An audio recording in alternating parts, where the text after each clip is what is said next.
Telle une prophétie, les supporters ivoiriens scandent ce slogan qui finit par se réaliser. À l'entame de ce grand rendez-vous du football africain, les éléphants rencontrent la Guinée-Bissau après une cérémonie d'ouverture riche en couleurs.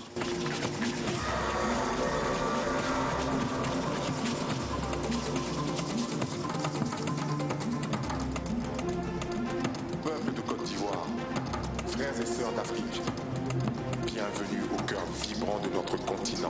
Pour ce premier match de la compétition, Sékou Fofana ouvre le bal avec une superbe frappe à la 4e minute de jeu. Un tir qui surprend le portier bissau-guinéen. Les éléphants tirent leur épingle du jeu avec un deuxième but de Jean-Philippe Crasso à la 58e minute. Explosion de joie au stade d'Ebimpe. Les Ivoiriens réussissent leur entrée dans le tournoi avec un score de 2-0. Dans les rues d'Abidjan, c'est la liesse populaire. Une joie de courte durée, car au deuxième match, les pachydermes s'inclinent 1-0 devant les Super Eagles du Nigeria, avec un pénalty majestueusement transformé par le capitaine nigérian Trotsekong à la 55e minute de jeu. Les supporters ruminent leur amertume, mais gardent tout de même espoir, car le tout n'est pas encore joué. Il y a le dernier match de poule où les éléphants rencontrent l'équipe de la Guinée équatoriale qui semble être prenable pour garantir leur qualification. À l'entame de ce match crucial, l'ambiance est électrique au stade d'Ebimpe. Les Ivoiriens commencent le match en mettant une forte pression sur le Nzalang national qui n'est pas du tout inquiété. À la 42e minute, Emilio Nsoué ouvre la marque. Le coach Jean-Louis Gasset n'en revient pas et son geste l'atteste bien. Les deux mains croisées et posées sur la tête, une représentation du deuil en Afrique. Dès lors, la descente aux enfers des éléphants commence. Du retour des vestiaires, les contre-attaques des Équato-Guinéens sont douloureuses. Un deuxième but à la 73e minute, puis un troisième et un quatrième. C'est la désillusion. 4-0. Les éléphants se prennent une raclée aux grandes dames des supporters qui ne sont pas allés de main morte pour exprimer leur colère. Les joueurs sont lapidés, les injures foisonnent de toutes parts. Sur les réseaux sociaux, certains sont allés jusqu'à descendre dans la boue pour, selon eux, fouetter l'orgueil des hommes de Jean-Louis Gasset. Il y a milieu de terrain ici, là. Vous savez c'est quoi l'appelle milieu de terrain? Les supporters ivoiriens sont amers et ils l'expriment sans langue de bois. Dans cette débâcle, le sélectionneur Jean-Louis Gasset est limogé selon la version officielle. Démission ou limogeage, la question reste en suspens. Emers Faye est choisi comme intérimaire, mais dans les coulisses, on négocie pour positionner Hervé Renard, le coach qui a permis aux éléphants d'obtenir une deuxième étoile. Le deal censé se faire en coulisses est désormais sur la place publique et cela dérange la fédération qui devra faire avec le jeune sélectionneur Emers Faye et son adjoint Guy Demel. Dans la foulée, le président de la Fédération ivoirienne de football tente de calmer la grogne des supporters, mais là, un fiasco. Ce que les Ivoiriens retiennent de cette conférence de presse du 26 janvier. Idriss Diallo, je n'ai pas été élu pour remporter la CAN. Dans mon mandat, il n'est pas écrit que je dois remporter la CAN. Cela fait mal aux amoureux du football.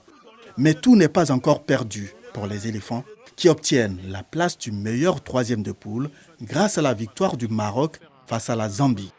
La Côte d'Ivoire est repêchée in extremis pour les huitièmes de finale. C'est l'effervescence partout en Côte d'Ivoire.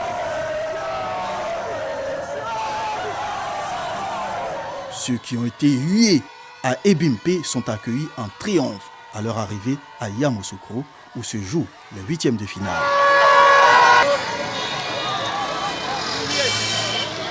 Les ressuscités, comme on les appelle maintenant, sont alors galvanisés et prêts à regagner la confiance de leurs fans. Contre le Sénégal, le champion en titre, ils donnent tout pour passer en quart de finale. Dès la 4e minute du match, les éléphants prennent un but, mais reviennent à la marque à la 86e minute avant de prendre l'avantage lors des tirs au but. En quart de finale, les Ivoiriens encaissent un but provenant d'un autre Ivoirien qui joue pour la sélection du Mali. Néné d'Orgelès à la 71e minute de jeu loge le ballon dans les filets de l'Ivoirien Yaya Fofana qui ne voit rien dans cette frappe malienne. Mais le coach Emers Faye réagit avec l'entrée de Sébastien Haller, Oumar Diakité et Simo Adingra qui obtient, quelques minutes après son entrée, l'égalisation à la 90e minute. Oumar Diakité, le Wourourou comme on l'appelle, devine une frappe de Sékou Fofana pour délivrer la Côte d'Ivoire qui passe en demi-finale. La joie est totale.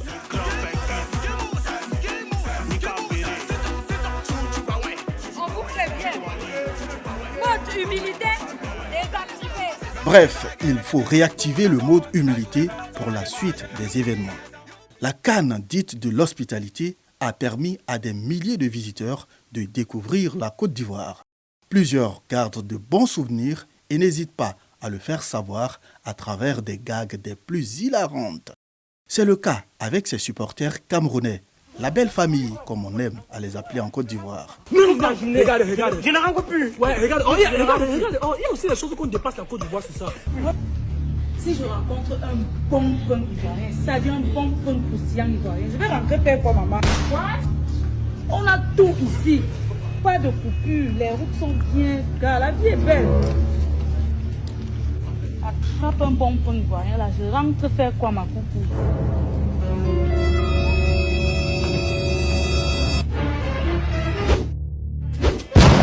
Tout est possible ce soir.